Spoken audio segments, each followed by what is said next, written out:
We just put 4 professional analysts against the clock to solve the same task with Excel, SQL, Power Query, and Python. 4 experts, 4 tools, 1 winner. Welcome back to another Data Drill Showdown.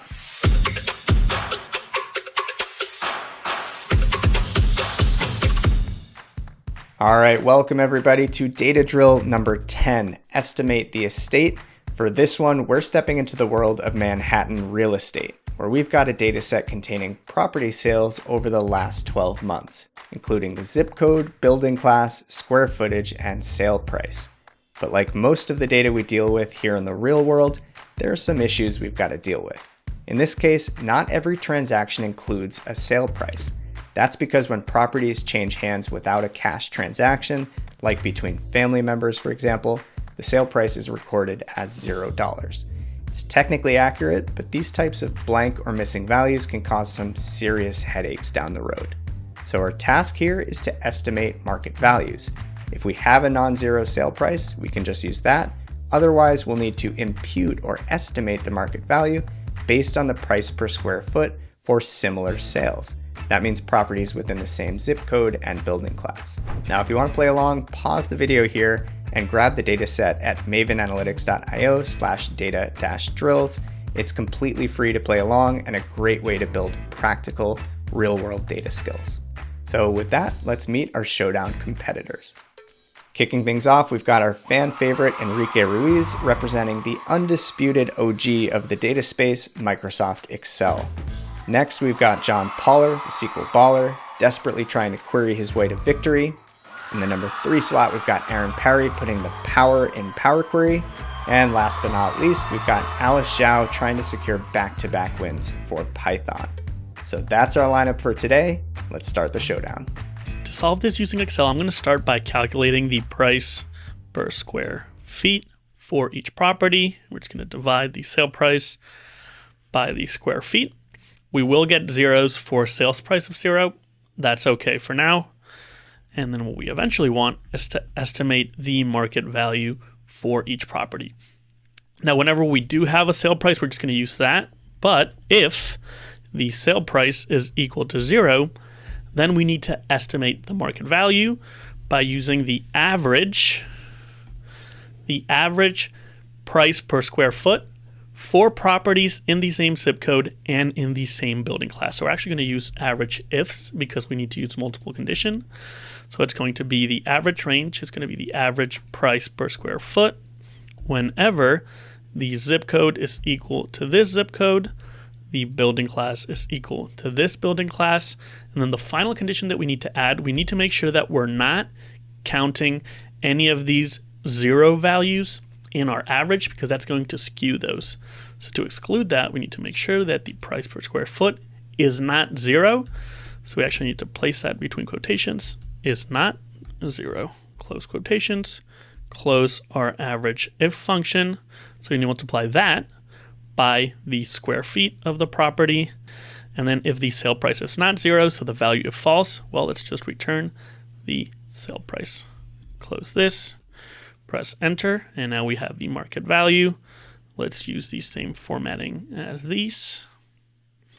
And there we go. So let's just do a quick double check. For this one, for example, if we select the average ifs function, we get the result up here. So it looks like the average price per square foot for properties in this zip code and this building class is 2,668. Let's quickly double check. 11011. A4. Exclude the zeros here. Whoops. Exclude the zeros here.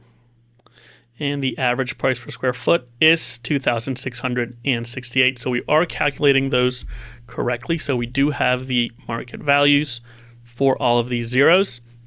Now for the validation question, we need to see how many of these properties have a market value of at least 15 million. Let's just filter that. Greater than or equal to 15, 1, 2, 3, 1, 2, 3. And it looks like it is 19 properties. Let's enter that into our validation question. There we go. That's how you estimate the estate using Excel. All right, that was Enrique setting the bar high with an official time of 2 minutes and 46 seconds. Nothing crazy there, but a great use of smart conditional logic with average ifs. It's clean, easy to trace, and a nice balance of speed and simplicity for a case like this. Now, I already know people are going to freak out about this in the comments, so let me just call it out right here. Enrique probably could have shaved nearly a minute off that time had he skipped the QA step and jumped straight to his solution. But hey, you just can't take the instructor out of Enrique. And to be honest, I actually love the fact that he took the time to validate his formula, because in the real world, that attention to detail matters 100 times more than speed, especially as the logic gets more complex. Next up, let's see how John tackles this one with SQL. Here's how you're going to solve this one in SQL. I've got our property sales table in here, and you see we've got these zeros for sale prices that are assumed. We're going to fill those in. And we're going to use that with a pretty simple process. First, I'm going to calculate the average per zip code and building class combination. To get the average, I'll just do a simple sum of sale price over sum of square feet. And I'll just call that price per square foot. And the next thing I need to do, I just need to group that data on those first two columns. So if we take a look there, now we'll get for every zip code building class combo, we get a price per square foot. The only problem here is I didn't exclude the ones where sale price was 0. So I'll just say where sales price not equals 0. And then there we go. Okay, cool. So now we've got this first result, which I will put in a CTE, and I'll call this just price per square foot. And once we do that, we'll be able to reference that CTE again, which is what I'll do in step 2. So let me go back and just pull up that same property sales data. And here we've got all of it again. And I'm going to join back to that CTE that we just created. So price per square foot, and I'll just call that PP as an alias. And I'll say we want to join when both zip code is equal to zip code, and also when building class equals building class, because those are the only records that we want to bring in. We only want to bring those in if both are matching, okay? So that's the join that we'll need. And then basically it's a pretty simple select statement. I'm going to bring in everything from the property sales table. And then I'm just going to bring in one more column, which I'll create with a case statement. And what I'm going to do is if sale price is not equal 0, then, and I need a when here, then I'm going to use sale price.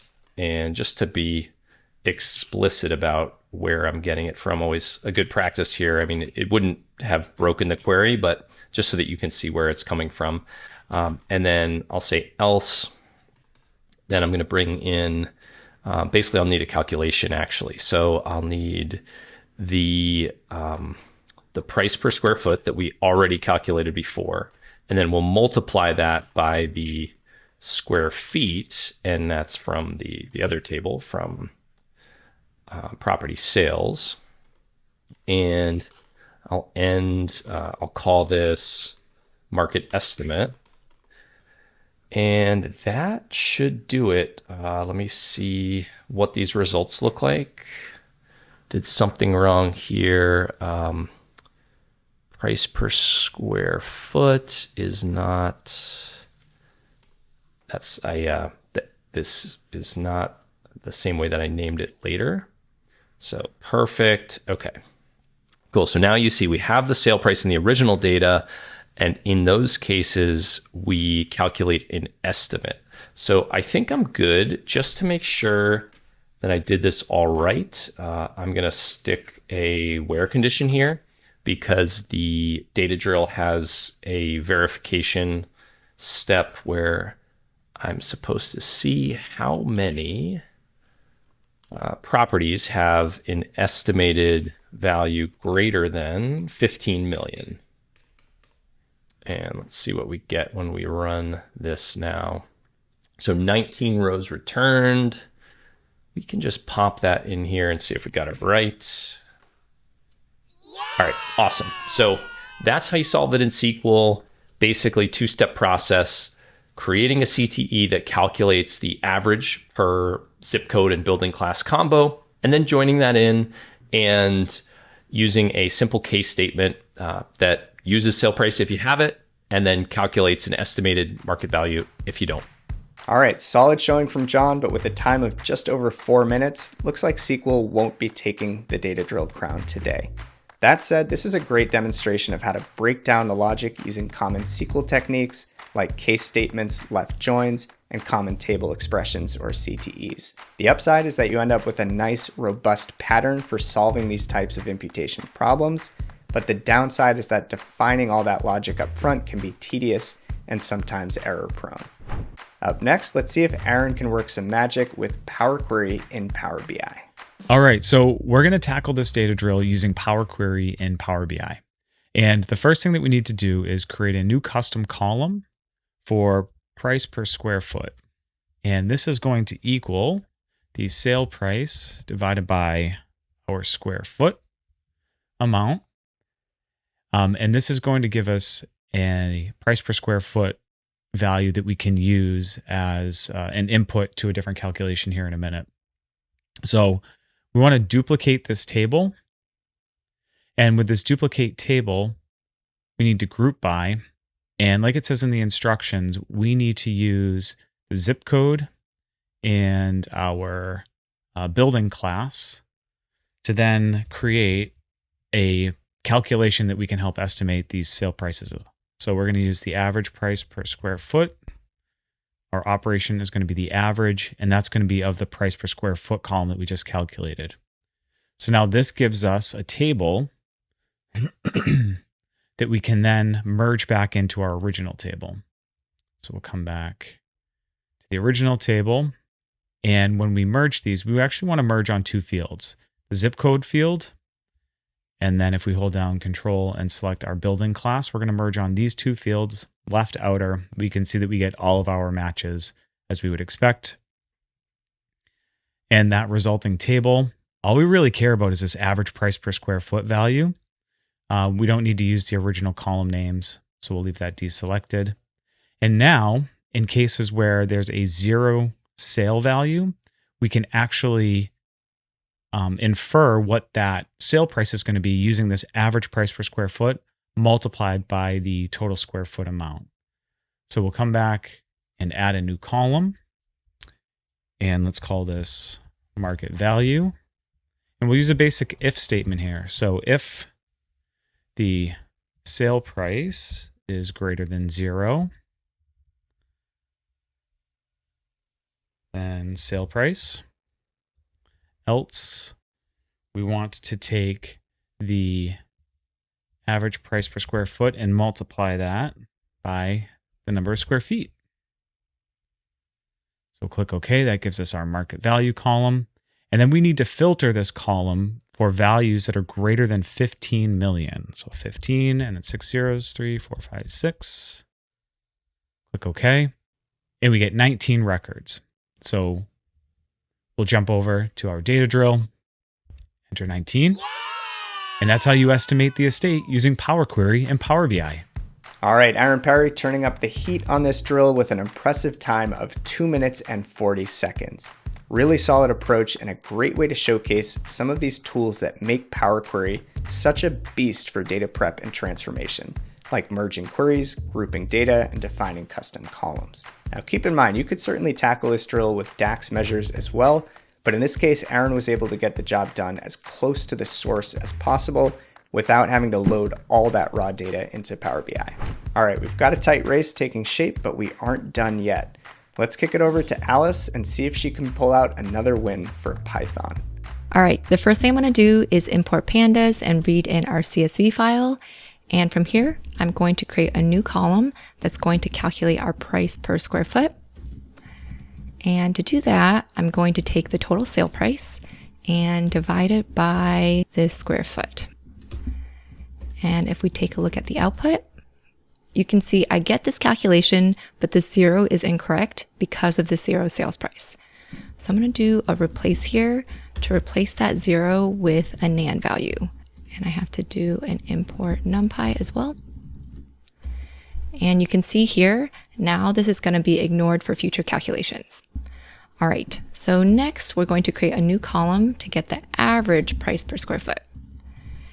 And for this, it's going to be for each zip code and building class. So that means I have to do a group by, and I want to do this for each zip code and building class.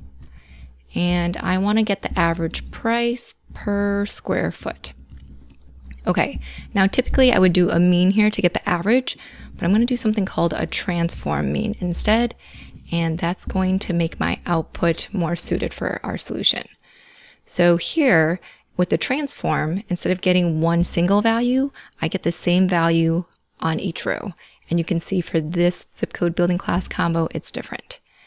Okay, so now that I have all these values, I can calculate our final market value. So for this, I'm going to do an np.where, and I'm going to say if the sale price is greater than 0, then just return the sale price. Otherwise, we're going to use this new field we just made and multiply it by the square footage. And then you can take a look at our output once again.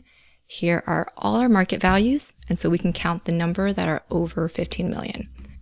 So I'm going to do over 15 million and take the sum of that. And we get 19, so let's enter that in here. All right, and that is your Python solution. Ladies and gentlemen, Python has officially entered the building. That was Alice Zhao, our resident Python powerhouse, coming in hot with a time of 2 minutes and 13 seconds. She took a pretty similar approach to the other tools, calculating price per square foot, grouping by zip code and building class, and adding some basic conditional logic, but was able to get there really efficiently using pandas and NumPy, and ultimately just a few lines of code. This might be slightly tougher to audit or visually validate compared to a tool like Excel or Power Query, but it's a flexible, scalable, production-grade workflow. All right, with that, let's summarize the results. Enrique kicked things off with a sharp, formula-driven Excel solution, finishing with an official time of 2 minutes and 46 seconds. John took a more methodical, structured SQL approach, wrapping up in 4 minutes and 12 seconds. Aaron knocked this one out in Power Query in 2 minutes and 40 seconds, and Alice crushed it with Python, clocking in at 2 minutes and 13 seconds. Now here's the thing, if we were to pause the clock during Enrique's solution while he spot checked his price per square foot calculation, he actually would have solved it in just under 2 minutes, edging out Alice at 2:13. But it's worth noting that while the Excel solution worked great for a small data set like this one, Alice's Python approach could scale to much bigger data sets without breaking a sweat. So for those reasons, and for the first time ever, I'm naming both Excel and Python as co-champions. So congratulations, Enrique and Alice, you've both earned the Data Drill crown. So that's a wrap for Data Drill number 10, Estimate the Estate. If you learned something new or have your own solution to share, please drop us a comment and say hello. And if you're ready to build modern data and AI skills and learn directly from the expert instructors you saw in this video, head to Maven Analytics, create your own personalized learning plan, and get started for free. As always, don't forget to like, subscribe, and ring that bell so you don't miss out, and we'll see you in the next one.